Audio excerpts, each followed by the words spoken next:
صدق اللہ العلی العظیم وصدق رسولہ النبی الکریم ونحن علی ذلک من الشاہدین والشاکرین والحمد للہ رب العالمین۔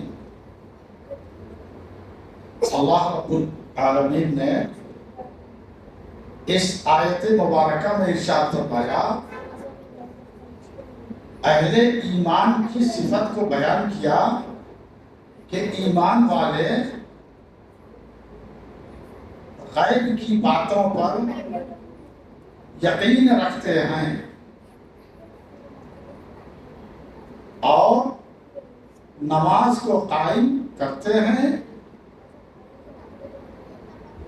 اور جو کچھ ہم نے اس کو عطا کیا ہے مال و دولت سے، اس میں سے وہ غریبوں پر خرچ بھی کرتے ہیں، انفاق فی سبیل اللہ بھی وہ کرتے ہیں حسب ضرورت۔ غیب کی باتوں پر ایمان لانا، غیب کے کیا معنی؟ اندیکھی چیزیں، یعنی جس کو ہم نے اپنی آنکھوں سے دیکھا نہیں۔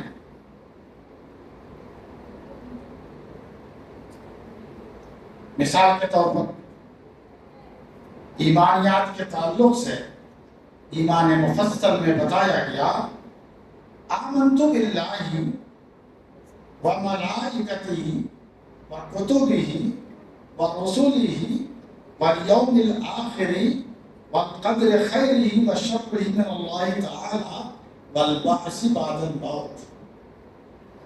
7 باتوں پر یقین رکھنا ہر ایمان والے کے اوپر فرض ہے، لازم ہے۔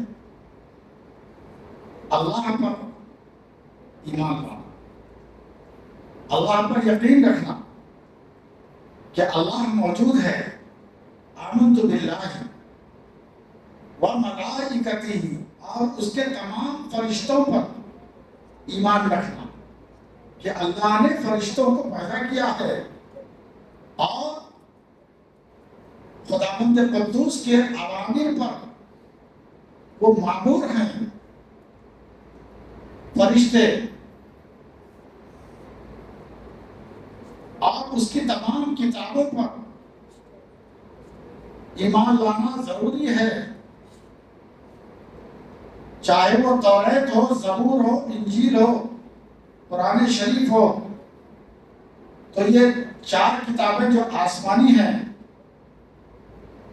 3 کتابوں پر جو پچھلے زمانے کی ہیں، پہلے کے نبیوں پر اتارے گئے ہیں، اس پر اجمالی ایمان لانا، یعنی صرف دل سے یہ یقین رکھ لینا کافی ہے کہ اس کو اللہ نے نازل کیا تھا، لیکن آخری نبی پر جو نازل ہوا قرآن کریم، تو اس پر ایمان لانا اور اس کے پھر لوازمات کو پورے کرنا، یعنی اس پر عمل کرنا بھی لازم ہے، تب جا کر کے ہماری نجات ہوگی اور ہم کامیاب اور کامران ہوں گے۔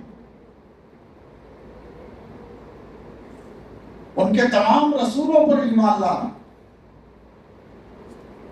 آخرت کے دن پر ایمان لانا، قیامت قائم ہوگی، اخروی زندگی پر یقین رکھنا،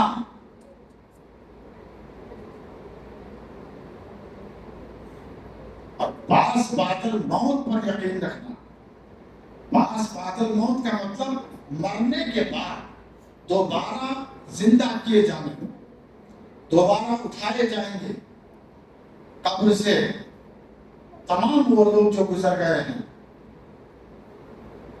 پھر اس کے بعد حشر کے میدان میں سبھی اکٹھے ہوں گے، حساب اور کتاب کی گھڑی ہوگی، آئے گی۔ یہ تمام جتنے بھی اسٹیپ ہیں وہ سب کے سب آنے والے ہیں۔ کل آت قریب وکل ذاہب بعید، ہر آنے والی چیز قریب ہوتی ہے،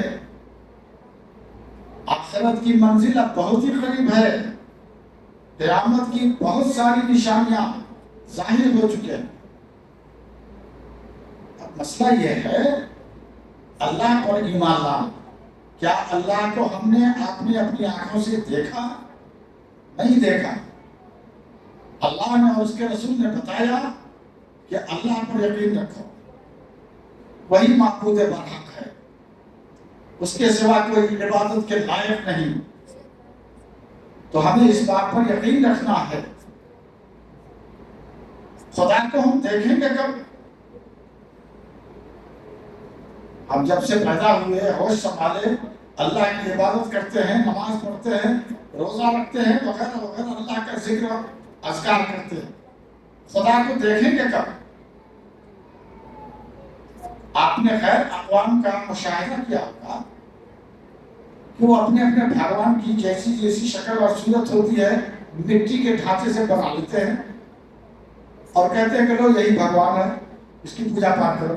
اس کے سامنے نظر و نیاز بھی رکھتے ہیں، پھل فروٹ بھی رکھتے ہیں، وغیرہ وغیرہ، اور ان سے اپنی منت اور مرادیں بھی مانگتے ہیں. یہ ہے شرک، بت پرستی. ہمیں اللہ تک پہنچنے کے لیے ایسے کسی وسائل کی ضرورت نہیں ہے. وَنَحْنُ أَقْرَبُ إِلَيْهِ مِنْ حَبْلِ الْوَرِيدِ. اے بندے، ہم تمہاری شہ رگ سے بھی زیادہ قریب ہیں تم سے. اس کے لیے مورتی بنا کر، یہ کر کے، وہ کر کے، تب خدا ہمارے دل میں اترے گا، تب خدا کا ہم کو جو ہے سو جلوہ نظر آئے گا. اس کی ضرورت نہیں ہے. تو اہل ایمان کی صفت کیا بیان کی گئی؟ الذین یؤمنون بالغیب، وہ غیب کی باتوں پر یقین رکھتے ہیں اور جو کچھ ہم نے اس کو دے رکھا ہے اس میں سے وہ فی سبیل اللہ خرچ کرتے ہیں، غربا پر، یتامہ پر، مساکین پر. باری تعالیٰ سے دعا ہے اللہ تبارک و تعالیٰ ہم تمام مسلمانوں کو کہنے، سننے اور سنانے سے زیادہ نیک عمل کی توفیق عطا فرمائے. وآخر دعوانا ان الحمد للہ رب العالمین وما توفیقنا الا باللہ العلی العظیم. سبحان اللہ وبحمدہ، سبحانک اللہم وبحمدک، ونشہد ان لا الہ الا انت، ونستغفرک ونتوب الیک.